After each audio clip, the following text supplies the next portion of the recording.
What if the homeless man you mocked on the street turned out to be a legend? A man who once raced faster than anyone in the world. In the rush of the city, where everyone is chasing their own survival, people often overlook the hidden stories around them.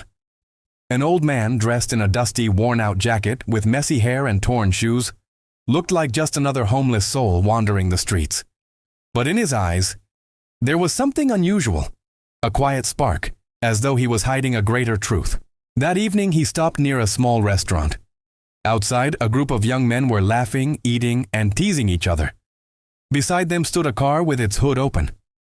Two of the boys were bent over, trying to repair it, but clearly failing. The old man paused, watching for a moment. Then, in a calm yet confident tone, he said, "Son, if you'd like, I can fix this car for you. All I ask in return is a meal." The boys looked at him and instantly burst into laughter. "You? Fix this car?" one of them scoffed. Another mocked, "Old man, if you really knew how to fix cars, you wouldn't be standing here begging for food." A third added sarcastically, "Yeah, right. Next, you'll tell us you're the king of mechanics." But the old man didn't get angry. His face remained calm, his eyes steady. "I've worked with machines all my life. If you'll give me a chance, this car will be running again." The boys only laughed louder. "Ha ha ha, look at him, Superman of engines. Grandpa, go to a shelter, don't waste our time." The words cut deep, but the old man stayed silent. He wasn't asking for pity, he wasn't begging, he was offering his skill. He slowly stepped inside the restaurant. The manager at the counter frowned the moment he saw him and said, "Sorry, old man, no free meals here. If you're hungry, there's a shelter 2 blocks down." The old man replied softly, "Son, I'm not asking for charity. If you have something broken, I can fix it. All I ask in return is food." But the manager brushed him off and walked away. Still, one customer sitting nearby overheard the exchange. Something about the old man's tone, the confidence in his voice, felt different. Who was this man? Why did he sound so sure of himself? Disheartened, the old man stepped back outside. He sat quietly near the abandoned car. Its hood was still open, tools scattered on the ground. His stomach growled with hunger, but his face showed no bitterness. Instead, his eyes rested on the broken engine with a knowing look, like he already understood exactly what was wrong. And in that very moment, though no one believed him, fate was preparing to reveal who this homeless stranger really was. The laughter of the boys still echoed in the air as the old man sat quietly near the car. To them, he was nothing more than a joke, a homeless man desperate enough to trade imaginary skills for food. But while they mocked him, one man inside the restaurant kept watching from the window. He had overheard the old man's words earlier, and something about them lingered. The boys returned to the car, still trying to get it started. One twisted the wrench with unnecessary force, another fiddled with the battery cables. The engine coughed weakly but refused to roar to life. Sweat dripped down their foreheads as their frustration grew. "Damn it," one of them muttered. "Why won't this stupid thing start?" The old man watched silently, his sharp eyes following every mistake they made. He didn't move, didn't speak, until one of the boys, out of irritation, suddenly turned toward him. "Hey, Grandpa, you think you know better? Why don't you show us how it's done?" he shouted sarcastically. The others burst out laughing again, but this time curiosity flickered across their faces. Maybe letting him try would at least give them another reason to laugh. The old man stood slowly, his movements calm but deliberate. He walked toward the car, his hands steady despite their rough, weathered appearance. "Are you sure you want me to?" he asked quietly. "Yeah, go ahead, let's see the magic," one of them sneered. Without replying, the old man leaned over the open hood. His hands moved with practiced ease, checking connections, adjusting wires, loosening a bolt that the boys had over-tightened. Each motion carried precision, the kind of skill that only comes from years of experience. The laughter began to fade. The boys exchanged uncertain glances. He looks like he actually knows what he's doing," one whispered. The man inside the restaurant had stepped outside now, drawn closer by the scene. He folded his arms and watched carefully, his interest growing with every move the stranger made. The old man adjusted the spark plugs, then tapped a section of the carburetor lightly with the wrench. "This part is clogged," he murmured more to himself than to anyone else. "That's why the fuel isn't flowing properly." The boys fell silent. His words carried the weight of someone who had done this 1,000 times before. Finally, he straightened up. "Try it now," he said. One of the boys hesitated, then slid into the driver's seat. He turned the key. The engine coughed, once, twice, then sputtered alive for a brief moment before dying again. Everyone froze. For hours, the boys had struggled without success, but in just a few minutes, this old man had brought the machine closer to running than it had been all day. "No way," one of them muttered under his breath. The old man didn't gloat, didn't smile. He simply bent over the engine again. "Almost there," he said calmly. His voice was steady, filled with quiet confidence. The customer who had been watching finally spoke up. "Looks like you underestimated him," he said, his tone pointed. The boys didn't reply. Their earlier mockery had begun to crumble, replaced by the uneasy realization that perhaps this man was not what he seemed. The old man tightened one last bolt and wiped his hands on his faded jacket. "Now," he said softly, stepping back. The boy turned the key again. This time the engine coughed harder, sputtered longer. It wasn't fully alive yet, but it was close, closer than they ever thought possible. The small crowd that had gathered outside the restaurant leaned forward, eyes wide. The air buzzed with a mixture of disbelief and anticipation. And in that tense silence, for the very first time, doubt crept into their laughter. The engine sputtered again, shaking the car as if it were about to roar back to life. The crowd outside the restaurant leaned closer, their excitement rising. The old man's calmness stood in sharp contrast to the nervous laughter of the boys, who were no longer sure whether they should be mocking or marveling. "Almost there," the old man muttered, as though speaking to the car itself. He leaned back under the hood, his hands moving with grace and certainty. He twisted a wire, adjusted the timing, and checked the fuel line with a precision that made every bystander hold their breath. The boy behind the wheel looked to his friends, unsure. "Should I try again?" The old man nodded. The key turned. This time the engine sputtered longer, then roared briefly before cutting off again. Gasps rippled through the crowd. For hours, these boys had failed. In just minutes, this stranger had brought the car to the brink of life. The customer who had been watching from the very beginning stepped closer. His eyes were fixed on the old man's hands, hands that didn't shake, hands that moved with the certainty of someone who had spent years mastering machines. "Who is this guy?" someone whispered in the crowd. The old man ignored them. His focus was unshakable. He made a final adjustment, then tapped the side of the engine. "Now it's ready," he said quietly. The boy turned the key once more. This time the engine roared to life, loud, powerful, steady. The car trembled as if awakened from a deep sleep.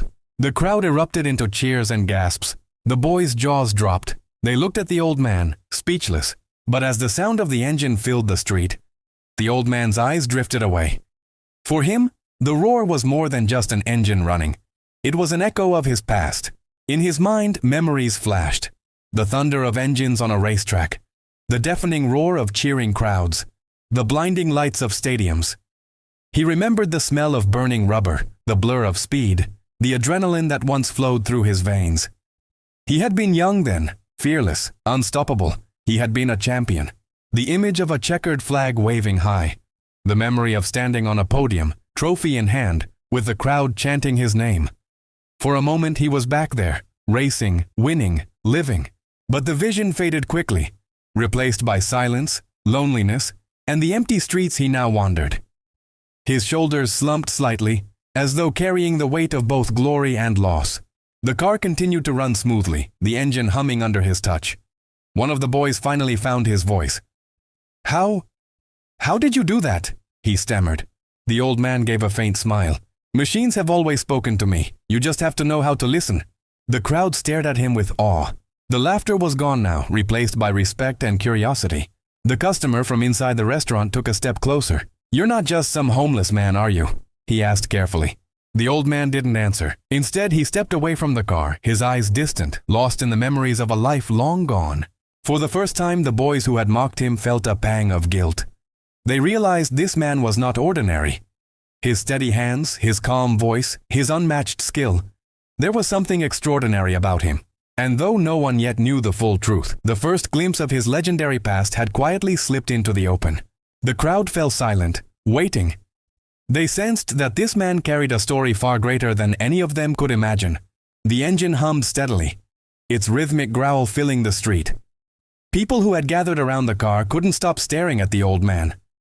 He stood quietly to the side, his head slightly bowed, as if the sound of the running engine was both a triumph and a painful reminder.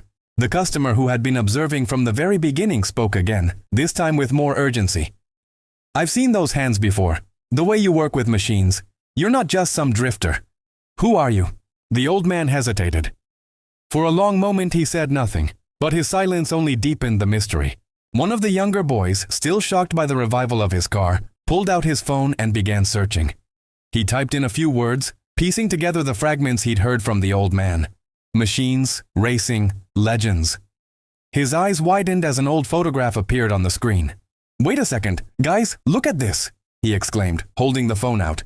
The image showed a much younger man, dressed in a racing suit, standing on a podium with a golden trophy. His smile was wide, his eyes full of life.